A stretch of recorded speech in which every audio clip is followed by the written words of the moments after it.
हमने while loop के बारे में सीखा था और आइए देखते हैं डू while लूप। इस फाइल को मैं सेव करूँगा do dash while loop dot php file. Do while loop के बारे में एक मजे की बात यह है कि फॉर लूप जब तक नहीं चलता जब तक कंडीशन फॉर लूप तब तक चलता रहता जब तक हमने स्पेसिफाई किया हमें यहाँ तक चलाना है, ठीक है। वाइल लूप तब तक नहीं चलता जब तक कंडीशन ट्रू ना हो, क्योंकि हमने वाइल लूप के अंदर आपको याद होगा यहाँ पे कंडीशन लिखी होती है।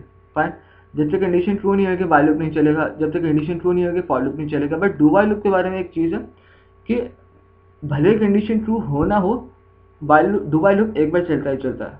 फाइन, अब मैं बताता हूँ कैसे। इसको पहले मैं आपको सिंटेक्स बता दूँ। डू के अंदर जो आपने यहाँ पर वाइल के अंदर वाइल की बॉडी के अंदर मैसेज जो भी प्रिंट आउट करवाना होता है वो प्रिंट आउट हमारा होता है डू की बॉडी के अंदर।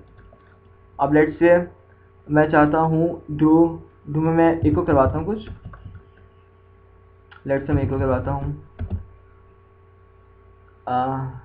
कुछ भी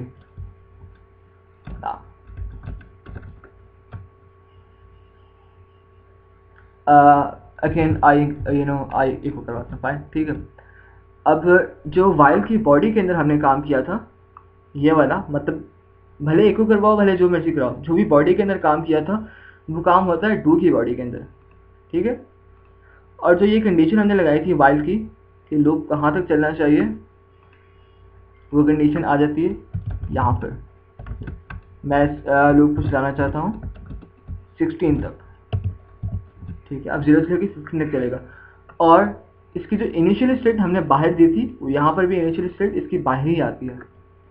यहाँ पर मैं लिख दूंगा i is equal to 0।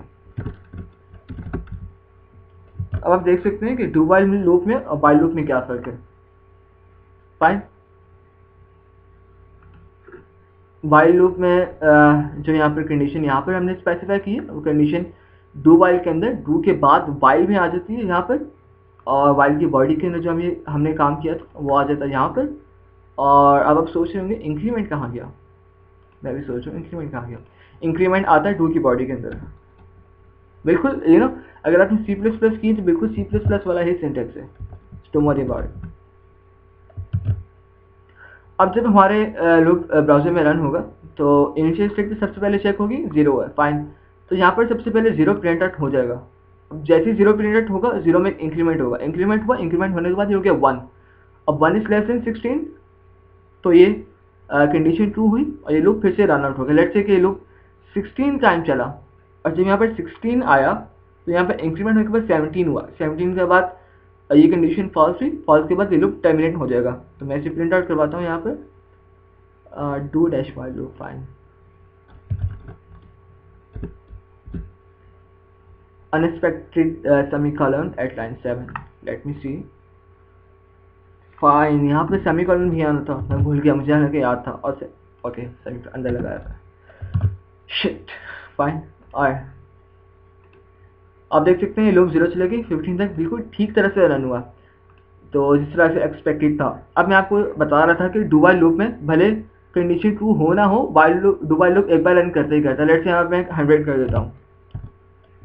अब जब ये लूप चलेगा 100 का यहाँ पर इंक्रीमेंट होगा, सबसे पहले 100 यहाँ पे प्रिंट हो जाएगा इको की कमांड से। यहाँ पर 100 आ गया स्क्रीन के ऊपर। 100 के बाद यहाँ पे इंक्रीमेंट होगा, 101 हो जाएगा, 101 कंडीशन फॉल्स, लूप टर्मिनेट। अब आप देख सकते हैं कंडीशन फॉल्स थी हमारे पास क्योंकि 100 से छोटा था यहाँ पर, बट लूप फिर भी एक बार डू की वजह से एक बार प्रिंट आउट फिर भी करेगा ही करेगा। ये डू वाइल लूप का असल में बेनिफिट है। आप देख सकते हैं हमारे पास 100 पे भी आया ही आया, भले हमारे पास जो कंडीशन थी वो थी क्या नहीं थी। तो अगर आपको while loop do while loop और फॉर लूप का यहाँ पे सिंटेक्स जो था और